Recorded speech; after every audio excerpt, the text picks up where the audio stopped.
Good Follow Show presented by DraftKings. It's your girl, Roz Goldambure, and today's episode, we have a very special guest interview coming to us from the Phoenix Mercury, as well as a Notre Dame alum who won a national championship, an NCAA championship in 2018. We got Kathryn Westbeld here joining us. What's up, Kat? How are you? Hello, I'm doing great. Thank you for having me. Yes, I'm so excited to dive in with you. I mean, your story to being on the Phoenix Mercury in your rookie season is captivating because for a number of reasons, but I think the most obvious is you're a 29-year-old rookie. It took you hmm it took you years to get your shot in the WNBA. So now that you're here and living it, how is it? How do you feel? I feel great. It's been an awesome season so far. I honestly couldn't have scripted a better rookie season for myself, honestly. Coming right into the season, we had a lot of injuries, a lot of adversity early on. So it kind of gave me an opportunity to really make my mark from the beginning. So, I've really just taken advantage of the opportunity at hand, and I'm just, happy to be a part of such a great organization. And we're headed into playoffs here soon, so it's an exciting part of the season, and I'm just happy to be here. Yeah. And I mean, if you can just think about that journey, right? So you come out of Notre Dame, you're an NCAA champion, you're undrafted, and then eventually begin, is it 7 years overseas? There were a lot of stops, different countries that you played for. hmm Could you talk about just what your experience became playing overseas, the countries you played for and the Yeah, journeys you took? I think it was a total of 6 years. I know there's another year in there, Yeah. but with COVID and everything, I ended up not playing Hmm. that year just because I didn't want to get stuck in any, country, and who knew what was going on at that point. So I stayed home a year, and I actually took a day job, 9 to 5. Didn't even know I was going to get back into basketball. It was such a crazy time. So I worked at that job for 6 months, finished the training program, and then finally my agent called and was like, "We have a job for you." And I was like, "Thank God, because this is not for me." But yeah, it has been such a journey. I didn't know the WNBA it kind of seemed out of reach, especially during that time. Really didn't know if I was going to pick up a basketball again professionally. Um, so just to be where I am and just knowing everything that I've been through to get here is just Hmm. very humbling. And I'm just grateful for the whole ride because it has been a lot ups and downs and great, experiences with everything. But yeah, I feel like I've been everywhere. I've been, Spain, Italy, France, Hungary, Puerto Rico, Australia. I even was in Israel for, I think, not even 2 weeks during the war. Literally right Hmm. before the war started, I was there and had to make a quick, escape. It took a few days to get out, tons of flights canceled and a little scary moment in there. But yeah, it's been quite a journey. But I'm definitely grateful to be back in the US now. I do want to revisit the corporate role you also took. You kind of touched on it. You legitimately took an office job. Yes. You were an account executive, I believe at hmm Total Quality Logistics, I saw. Yes, What yes. was your role? What were the tasks you were doing? And eventually did you just realize nah, I got more hoops to play. Um, yeah, it was a lot of being on the phone, a lot of cold calls, a lot of I was kind of the middleman in between our client and either a driver or whatever, because it's logistics. You're kind of just organizing pickups and just transportation. So you're on the phone with drivers and you're on the phone with clients and things like that. And it's just sales also. I feel like you kind of lose your moral compass a little bit because you're obviously the margin that you get is what you make. And so it's just you're kind of lying to people a little bit. And I just felt so wrong internally about everything. And, people sitting on the desk and it's you're ordering out every day. People are eating Chinese, it's just such an unhealthy and unfit lifestyle. And it was just totally against kind of who I am as a person. And so it was not the best 6 months I've ever had, but it definitely was an experience and something I've learned from. Then luckily I know what I don't want to do. So, Right. so And there's a sometimes positive to it. sometimes these experiences of like learning what's not right for you are so valuable. But for me, I mean, just in kind of walking with you through the journey, both on the court and even some off court, escapades and experiences, how did you not ever give up on the dream and the game? How did you do that to get to here, to finally make it to the WNBA? Um, I just have a love for the game. Like everyone would always ask me, how long are you going to play for? And I'm just like, I'm just kind of taking it season by season. And it's like every season I was getting better and I was, having better seasons, better numbers. And it's just like, why would I stop when I'm like on an uphill trend? Like it just doesn't make sense for me to just, turn it in right now. And so I don't know, you just get to work every summer in the off season and I don't know. It's just led me to where I am. I think you really have to have a love for the game because, Mhm, you're going to have bad experiences. But I feel like also with that, it's how can you turn it into a good experience? And I mhm, think I go back to my aunt and uncle, like they really did a lot, whether they think they did or not, but like helping me have a good experience in that first trip to Spain, like my first overseas experience, they were able to make me have a like turn my mindset to where it's like I look back and mhm. I'm like, no, that was a good experience. And like so now everywhere I go, it's like where do you see the silver lining? And so Mm, if you can see the silver lining in everything, I feel like you can just continue to do it because it's gonna like you're gonna get good out of it regardless. So absolutely. Absolutely. But look, if you wanted to, you could have become a chef, like a professional chef, because I yeah. saw like you have a scintillating Instagram account, Cat's Cuisine on IG, and I went and perused through it. These dishes look incredible. Like this is not like, oh, I'm making, peanut butter and jelly sandwiches between games. Like we're talking juices and smoothies. We're talking lasagna, ramen, Mediterranean, Greek, shrimp and crab boil, salads. Just the diversity of cuisine and the way that food looks. I know it's good. Like, how did you get into cooking? Um, in another life, I think I'm a chef. No.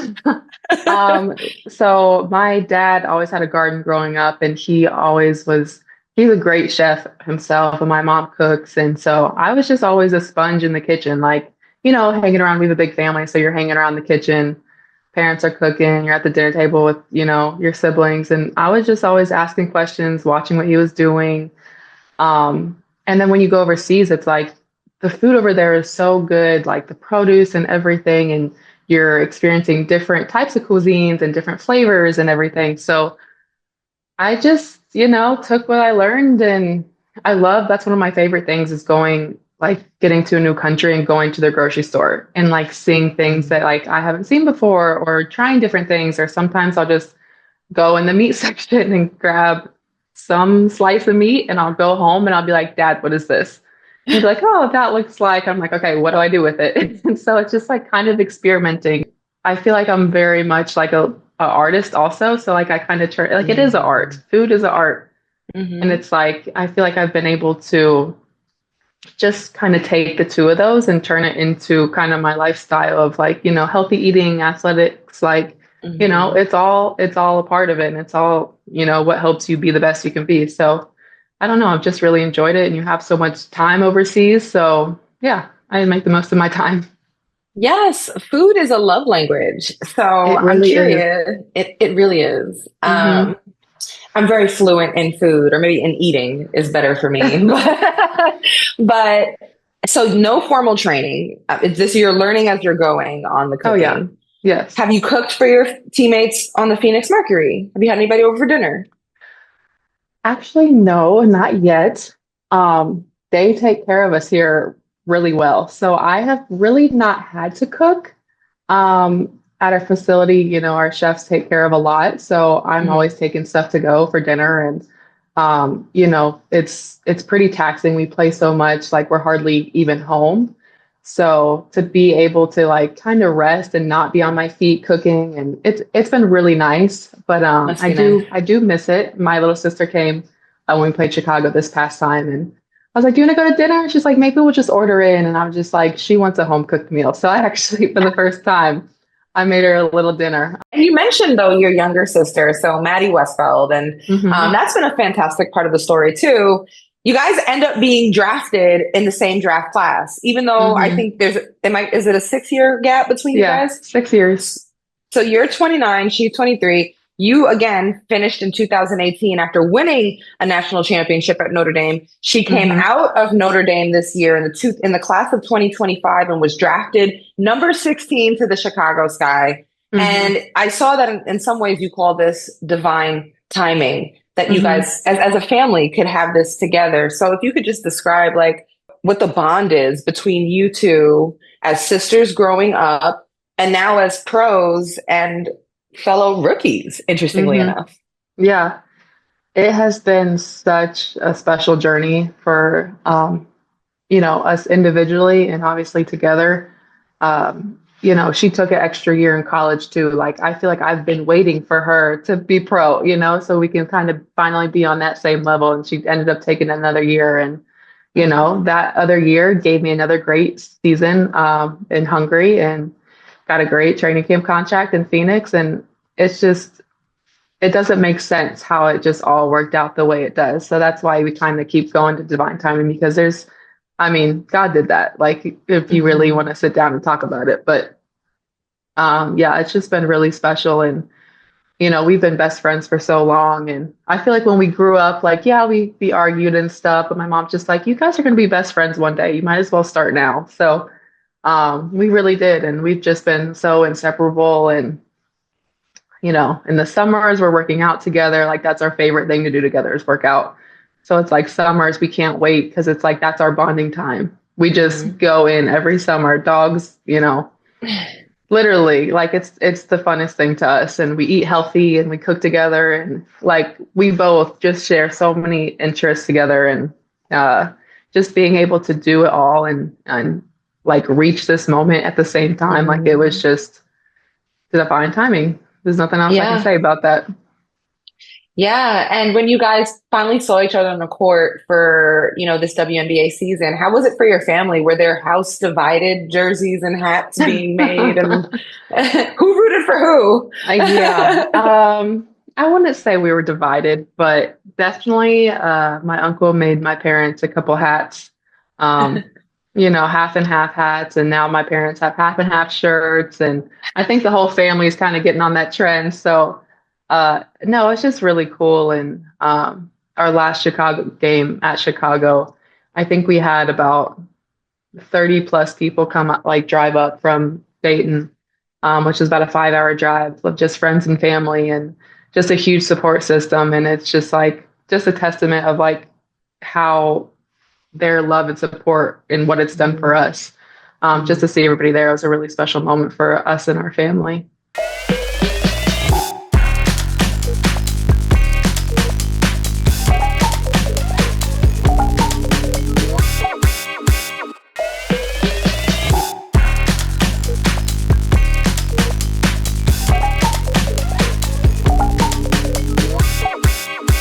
And you guys have your paths have always been somewhat intertwined despite the age gap. Like, Maddy Hmm. went to Notre Dame after you went to Notre Dame. I mean, your tenure there finished in the ultimate way with the championship, right? Hmm. Um, and when I think about it, like that 2018 Notre Dame team in particular had so many pros on it. It's yourself, Arike Ogunbowale, Marina Mabrey, Hmm. Jackie Jessica Young, Shepard. Yeah. Jessica Shepard. Who else am I Uh-huh. missing? Brianna Turner. Yeah, but there were so many injuries that year too. Like not everybody She was played. injured. Those were, yeah, our starting Yeah. five now that I'm in the league are all in the league. You want to know something funny? This is like generation gap though, but so I played at Stanford and our entire starting five was in the WNBA except for me. Oh, wow. So I ended up being the one who talked the most. So I'm a broadcaster and I interview them. But just I understand that feeling, and Well, it's you're still in the crazy league. that You're still involved. yeah, but I'm just like, yo, how cool that you completed that. You know what I'm saying? No, for sure. That's how lit that team was. And Yeah. actually, your sister's Notre Dame class is impressive too, because it's her. Sonia Citron's out here for Rookie of Hmm. the Year consideration. Like, Right. what is it about Notre Dame players? Why there's so many of y'all that have come out and been pro ready? Why? I mean, it goes a lot into the coaching staff. Like, I mean, Maddie didn't have Muffet, but I mean, a Hall of Fame coach, like people want to play for coaches like that. And Niele being the recruiter that she is, I think people just had faith in her from the very beginning. I think Maddie, when she got the coaching job, Maddie was her first call and was like, we're going to do this together. And it's just like, it is that culture that they have built. And I think, just their recruiting style and just that family and community that they built there. Like Notre Dame is a special place. And like their little slogan that they say is it's not about 4 years, it's about 40 years. And it's just like, you want to be, it's up, you want to be your best self. And I feel like Notre Dame is going to challenge you enough and make you uncomfortable enough to where you have no choice but to grow or you're not going to make it out of Notre Dame. So I don't know. It's just a group of people who really hold themselves to excellence. Yeah. You know, that excellence, that run in particular y'all had was very memorable. What will you never forget about the dramatic Notre Dame run in that Final Four to the championship? Because you guys, one, were down so many bodies. You had so many injuries. And Hmm. then Enrique had two game winners, if I'm not mistaken, against UConn and then Mississippi State for the championship. And it's Hmm. all in front of Kobe. Like Kobe Yeah, Bryant. What do I you know. remember about that? Well, you'll never forget about that run. Um, I mean, it was a full circle moment for me. I'm from Ohio. I won a state championship in Columbus. It might have even been the same arena. I don't remember now, but it was just such a full moment. I had my high school coaches there. I had my middle school coach there.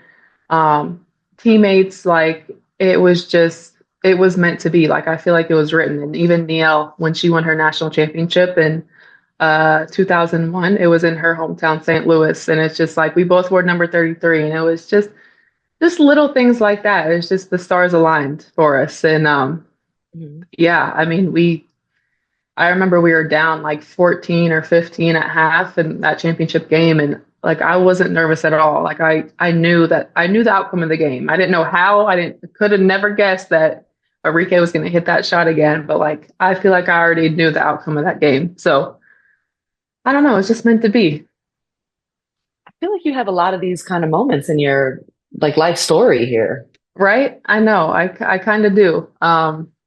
Just keep the faith, and I mean, it's all about work ethic. Like if you work at something long enough, and I feel like it's bound to eventually meet you. And it's cool actually. Uh, when I was in the third grade, I remember I went to a national championship game, and I think Candace Parker, I forget who they played, but I just remember Candace Parker, like obviously a legend. And I remember she won a national championship game, and like literally from the third grade, I was like, I want to do that. I'm gonna win a national championship. And so like my entire childhood, like that was my goal. And I feel like it is really important, like for young girls to get out there, go to games, and like physically see it in person because like that a lot, like that was my path. And so Hmm. every decision I ever made, I'm just like, I know what I want to do. Like I know what Hmm. decision I have to make because it's going to lead me there. So Hmm. yeah, just a cool little thing that I Yeah. had to look forward Yeah. to. I mean, I'm just getting to know you a bit, but you've got some unwavering faith and you have um game changing conviction about you. So like it's really impressive, which is hard because I know a lot of people who be in their heads way too much to have gone through everything that you do. And so like that's a skill in itself. And so like to take us through that now to like come to where you are right now, just with the Phoenix Mercury. So girl, you were thrown right into the fire because especially with all of like the injuries that were happening to some of the like, you know, big name players and stuff. Hmm. you've started a majority of the games this season. You've more recently been coming off the bench. But a huge role like you have carved out. What is the role you've carved out for Coach Tibbetts and the Phoenix Mercury? Whatever they need. I've kind of always been that person, kind of positionless, kind of, am I going to get 10 rebounds today? Am I going to get that one really crucial rebound at the end of the game? Like, that's just kind of been the player that people have named me as. Back in Notre Dame, they'd call me the glue player, the person who just keeps everyone together, doing all the little things, the intangibles. What I do isn't always going to show up on the stat sheet, but I feel like our front office here, like that's who they know me as, and that's who they see. And so just to be recognized as like, because a lot of times, like I said, you don't show up on the stat sheets a lot, but like they reassure me, like they see what I'm doing out there, and um, it's not always the most rewarding role, but at the end of the day, like it's what helps us win. And I feel like that is the most important thing to me. So I feel like that's why I've had such a important, role on this team, and a piece of our success is because I am that person doing the little things that doesn't always show up. And I feel like every successful team needs that person. Yeah. Another person that does all the little things and also all the big things is Alyssa Thomas. What's it Hmm. like? So what's it like playing alongside her? I know she's a very captivating leader for teams. Yeah. I have never played with anyone like her. And it's truly like it has been amazing playing with her, like learning from her, because I feel like we have been in similar positions. Like her whole career, I feel like she's been overlooked. Like she does so many things and she has been overlooked. And so to be here and to like see her success and see people recognize her for what she's actually doing, like it just makes me so happy because I know that she deserves that. Like she deserves the MVP. And um, just to be able to learn from her every day in and out, and for her, like just the leader like that she is, and her type of leadership, she's keeping people accountable. And I feel like no, like she really is, like she's going to let you know. And I feel like, that's why we've been really successful, even playing with so many rookies from the beginning, is because she's led the way. Like she's going to make sure that we're doing what we need to do. And one special thing about her is she's not going to ask you to do anything that she's not going to do herself. Like she absolutely is doing everything. And so it's okay for her to tell you to do that because she's going to do it. So Mhm. she's a very special player and person, and I'm just really happy to be, a part of the team with her. Yeah. What about Nate Tibbetts? He's relatively new to the WNBA. Like he's only been here what maybe a year more than you or two or something. So Yeah. how is he helping to sculpt and mold this team into what it is, which is very highly successful this season? Yeah. I mean, I think we have really great players, and he is a player's coach. Like he has his leadership council with all our leaders, and they meet regularly, and they're just always on the same page. And he takes, what they think into account, and he's very motivating and encouraging. And it's just like I feel like a coach like that, like you want to run through a wall for, because he's got your back at all times. So, I mean, I think he's done a great job with our season so far, and credit to him and credit to his staff. Like this is the best. I think like a full staff, like it's probably the best I've worked with in my whole career. And so to have this my first rookie season, and like just the whole organization, like it really has been a dream come true, and to be able to work with everyone. And not only are they really talented and incredible at what they do, but they're such good people. Mhm. So, I mean, someone like that, like you just want to win a game for. Meant to be. Exactly. Exactly. It has been fascinating to chat with you. Just a delight. Thank you for the time. Oh, thank you so much for having me. It really has been fun. Yeah, yeah. We'll be watching you through the playoff run and throughout the rest of your career. Thank you for joining Good Follow Show. You are part of the family, and I wish you the best in your first ever WNBA playoffs coming up. Oh, thank you so much.